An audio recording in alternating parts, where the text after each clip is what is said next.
नमो तस् भगवतो अरहतो सम्मा सम्बुद्धस्। नमो तस् भगवतो अरहतो सम्मा सम्बुद्धस्। नमो तस् भगवतो अरहतो सम्मा सम्बुद्धस्। महान तीन रत्नों को त्रिवार वंदन करते हैं। परम पूज्य बोधिसत्व डॉक्टर बाबा साहब अम्बेडकर, इनके विचार को, धम्म क्रांति को वंदन करते हैं। गुरुवर्य को वंदन करते हैं। भगवान बुद्ध के काल में जो भिक्खुनियाँ है, जो कि भगवान की अग्रसाविका है, और ऐसे भी बहुत सारे भिक्षु, जैसे कि भिक्खु संघ में हम जानते हैं कि अरहत भिक्षु, इस विषय पर हम चर्चा करें हर दिन। तो इसमें का जो थेरी गाथा है, तो थेरी गाथाओं में उस वक्त जो थेरी यानी कि थेर का मतलब एक थोर, यानी कि महान किन वजह से महान है कि उनके गुणों से वह महान कहलाता है। किस तरीके से घर गृहस्थी को छोड़कर उन्होंने अपने जीवन में अध्यात्म को धारण करने के लिए क्या किया है, तो कुछ तो असामान्य ऐसा कार्य किया। असामान्य व्यक्ति असामान्य कब बनता है, जो सामान्य चीज़ों को छोड़ देता है। जैसे कि कोई घर गृहस्थी का काम है, एक स्त्री है, जैसे कि स्त्री को कुछ मर्यादाएं हैं, स्त्री कुछ नहीं कर सकती। महाप्रजापति गौतमी की महान त्याग की वजह से सभी स्त्रियों को उस वक्त स्वतंत्रता प्राप्त हुई थी। तो थेरी गाथा एक ऐतिहासिक दस्तावेज है, एक दस्तावेज मानो कि एक ऐतिहासिक क्या है, पुरावा है कि इसके वजह से हमें पता चला कि किस प्रकार उस वक्त महिलाओं ने अपने घर गृहस्थी को संभाल के, उसके बाद जीवन के अंतिम काल में क्यों ना हो, जीवन के यौवन काल में क्यों ना हो, जीवन के प्रारंभ काल में क्यों ना हो, तो क्या किया है, धम्म का अध्ययन किया है, और धम्म का अध्ययन करके बहुत अच्छी सी सीख हमें दी है। तो ये जो भिक्षुणी है, एक समय की बात है, भगवान कहा कि तो श्रावस्ती के पास साकेत आता है। अभी साकेत यानी कि आज का अयोध्या है ना। तो जो है वहाँ एक बहुत ही धनाढ्य व्यापारी की एक भद्रा नाम की लड़की थी। भद्रा कुंडल केशा क्यों कहा गया, तो उसके जो घुंघराले बाल थे, यानी कि कुंडल के जैसे ऐसे घुंघराले थे, इसलिए उन्हें कुंडल केशा कहा गया। तो ये कुंडल केशा जो है, तो भद्र यानी कि बहुत ही सुंदर। भद्र का मतलब क्या है, बहुत ही सुंदर। हम भद्र बोलते क्या, भद्रे है ना, है ना। तो भद्र का मतलब हम लोग जानते हैं कि गलत है ना, यानी कि बुरा, बेढब। लेकिन यहाँ पाली है, चाहे वो भाषा क्या है, भद्र का मतलब है बहुत ही सुंदर, बहुत ही रूपवान थी। ये रूपवान स्त्री को क्या होता है, एक दिन एक चोर रहता है, उस चोर को देख के उसके प्रति इसके मन में मोह जागता है, आसक्ति जागती, तो उसे प्यार हो जाता है। मैं करूँगी तो इससे शादी करूँगी। माता पिता की कुछ नहीं चलती। अब इस बात में चलने के बाद पापा क्या करते हैं, उसके पिताजी उसका विवाह उस व्यक्ति से, जो चोर है, बहुत बड़ा डाकू होता है, नगर में पूरा हाहाकार उसने मचा रखा होता है, उसको तो मारने के लिए लेके जाने वाले होते हैं। फिर भी क्या करते हैं, तो उन्हें जो है उन्हें छुड़वाते हैं। भाई चलो, राजा से विनती करते कि मेरी बेटी है, तो मेरी बेटी को ये पसंद आ गया है, तो इसकी शादी करवा दें। शादी हो जाती है। शादी होने के बाद कुछ दिन तक कभी होते ना, जैसे कि जन्म से लगी हुई आदतें बहुत बुरी चीज़ है, आदत है ना, बुरी आदतें क्या है, बुरी आदत मनुष्य के लिए हानिकारक ही होती है, चाहे वो कौन सी भी बुरी आदत हो। और बाबा साहब भी कहते हैं कि आदतों के गुलाम मत बनो। कोई भी बुरी आदत इतनी बुरी नहीं कि जिसे तुम छोड़ नहीं सकते, जिसे तुम त्याग नहीं सकते। लेकिन ये तो चोर है, क्या है, चोर है, सील तो नहीं है इसमें।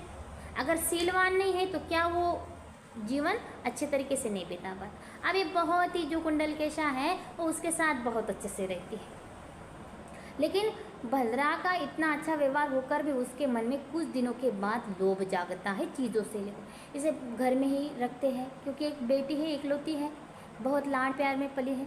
ये सब होने के बावजूद उसके मन में लोभ जागने के बाद वो कहता है कि क्या करे इसके घर में रहकर, है ना, क्यों ना मैं इसका सब सोना है, सब है, इसे चुरा के लेके जाओ। तो ये क्या करता है, उसे कहता है, देख मैंने एक मन्नत मांगी थी। क्या मन्नत मांगी थी, कि अगर मेरी अच्छे लड़के से शादी हो जाए, मेरी मनपसंद, मैं तो तुझे प्यार करता हूँ, मेरे मनपसंद लड़की से क्या हो जाए, शादी हो जाए, तो मैं क्या करूँगा, तो एक पहाड़ वाली देवी है तो उसे ये मन्नत छोड़ो, अब मेन मन्नत को पूरा करना है तो उसे कुछ चढ़ावा चढ़ाना है, तो हम दोनों साथ में जाएंगे।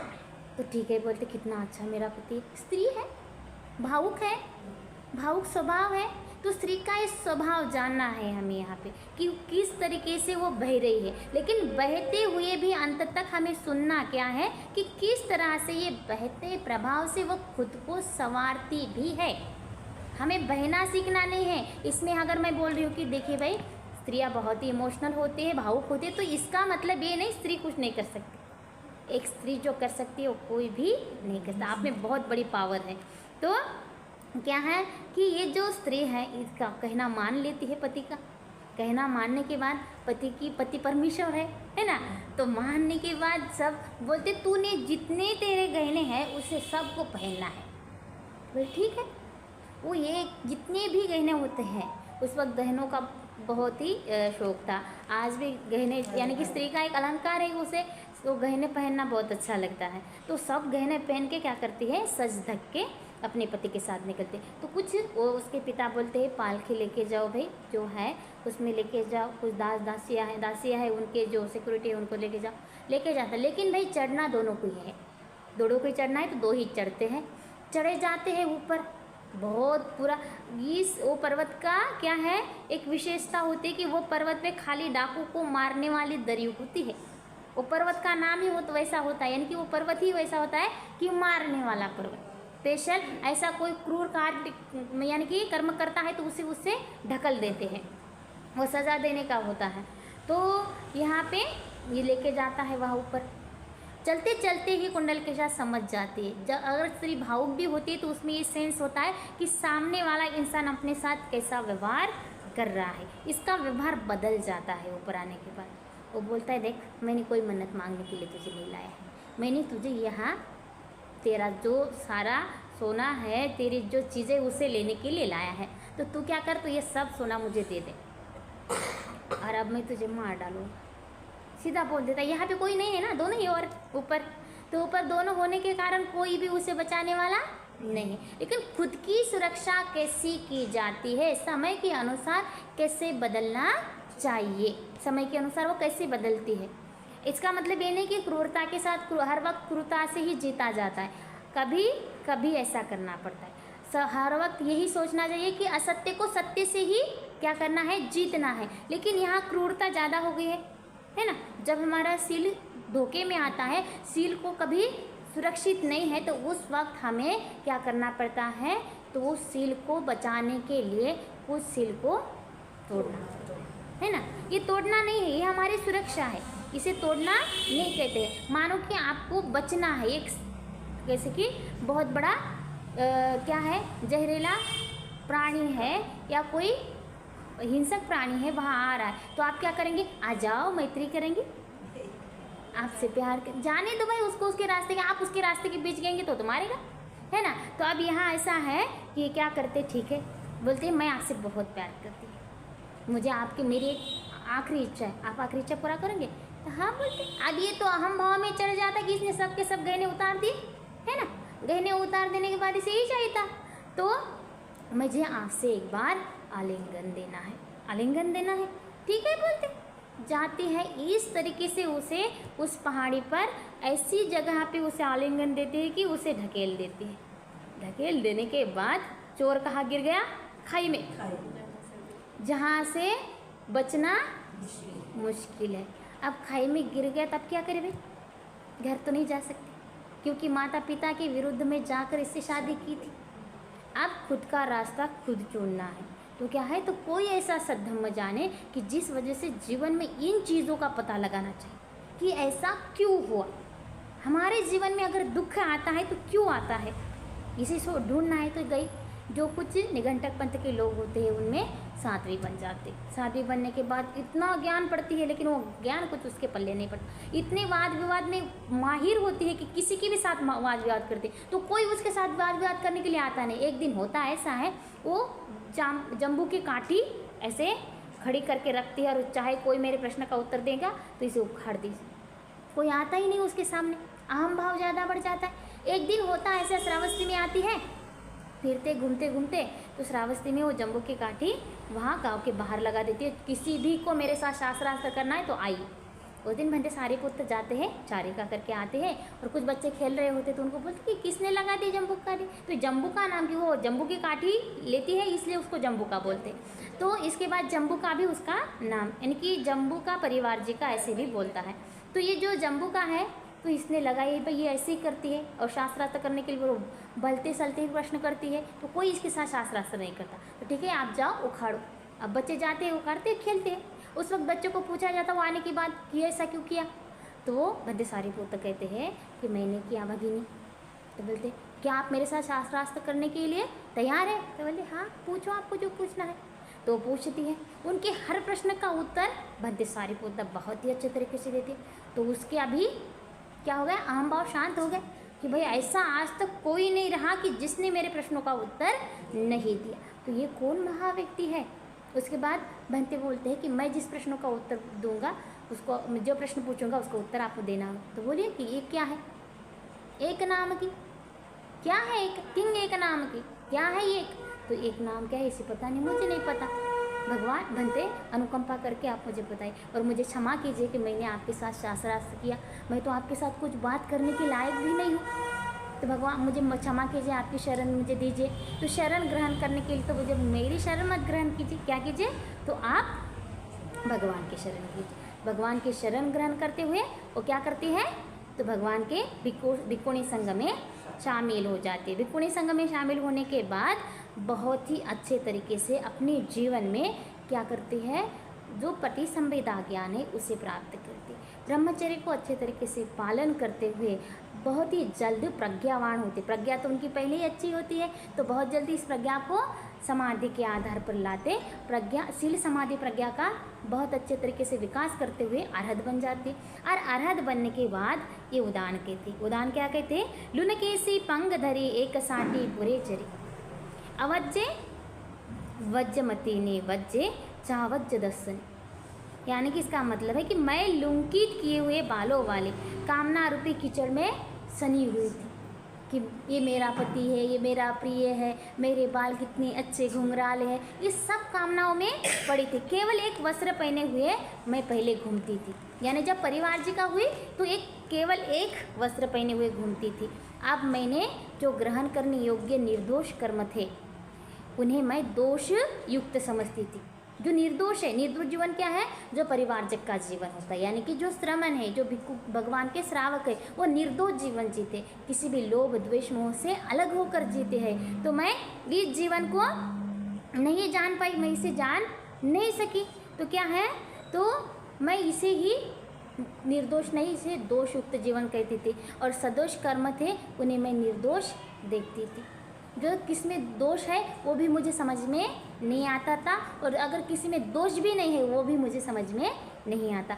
अब क्या किया है मैंने, तो दिवा विहारा निखमांग गिज्ज कुटचमी पब्बते आदर्श विरजंग बुद्धांग भिक्खु संग पुरखत। यानी कि एक तीर में दोपहर के विश्राम के लिए, एक दिन क्या हो गया कि मैं दोपहर के विश्राम के लिए बाहर निकलकर गृधकट पर्वत पर गई। वहाँ मैंने भिक्खु संघ को सम्मानित करते हुए, यानी भिक्खु संघ को उपदेश करते हुए भगवान बुद्ध को देखा गृधकट पर्वत पर। और भगवान को देखने के बाद क्या किया, तो मैंने घुटने टेक कर हाथ जोड़ और हाथ जोड़ के भगवान की वंदना की। तो भगवान ने कहा कि आ भद्रा, ऐसा उन भगवान के मुँह से कहा। भगवान ने मुझे क्या किया, तो मेरे नाम से पुकारा, और नाम से पुकारने के बाद मेरी उपसंपदा कर दी कि आओ भद्रा, आप भिक्खुनी संघ में क्या करें, तो भिक्खुनी पद को धारण करें। उस समय तक से लेकर मैं 50 वर्ष तक, कितने 50 वर्ष तक अंग मगध वज्जी काशी कौशल इन सारे नगरों में घूमती रही धम्म को प्रचार करने के लिए। यानी कि इतने समय तक जो उपकार है मेरे ऊपर भगवान की, तो उस उपकार से मुक्त होने के लिए क्या करना है, अरहत होना है ना।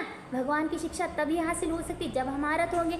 तो ये अरहत होने के लिए क्या खाया था मैंने, इन सब राष्ट्रों का खाना खाया था। तो ये खाना खाकर क्या हुआ, तो अब मुझे समझ में आ गया। तो इस प्रज्ञावाद ज्ञानी उपासकों ने बड़ा भारी पुण्य कमाया है, जिसने मुझे क्या किया है, तो मुझे मेरे साथ इन जो दिया है, मुझे भोजन दिया है, किसी ने वस्त्र दिया है, इन सारे जनपदों से मैंने धम्म क्या किया है, तो दिया है, तो कुछ लिया भी है। जैसे कि आप लोग मेरी सेवा करते हैं, जैसे कि आप लोग क्या करते हैं, भोजन दान देते, चिवर दान देते, हर वक्त परिष्कारों का दान देते, औषधियों का दान देते, तो ये क्या है, तो ये किस लिए दे रहे हैं कि मैं जल्द से जल्द इस जीवन से मुक्त होकर अरहत को प्राप्त हूँ। वैसे वो क्या कह रही है कि ये जो उपासक प्रज्ञावान ज्ञानी उपासकों ने मेरी भारी पुण्य कमाया है।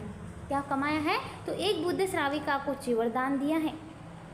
भिक्खुनी भद्रा जो सब मलिन गंधों से मुक्त हो गए। मलिनता क्या है, चित्त की मलिनता क्या है, राग द्वेष लोभ, इन सभी चित्तमलों को नष्ट करते हुए आश्रवों को शांत हो गए।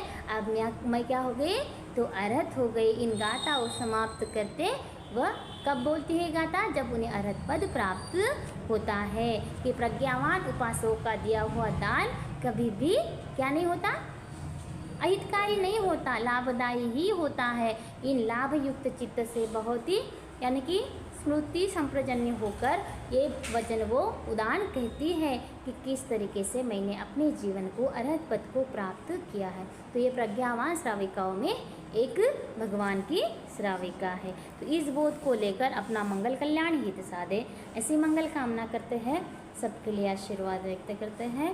सभीतियो विभाजन्तु साबरोगो विनाशतु माते भवन्त्वन्तरायो सुखी दीर्घायिको भवतु साबमङ्गलं रक्षन्तु साबदेवता साबबुद्धानुभावेन साबधम्मानुभावेन साबसङ्घानुभावेन सदा सोत्ति भवन्तु ते।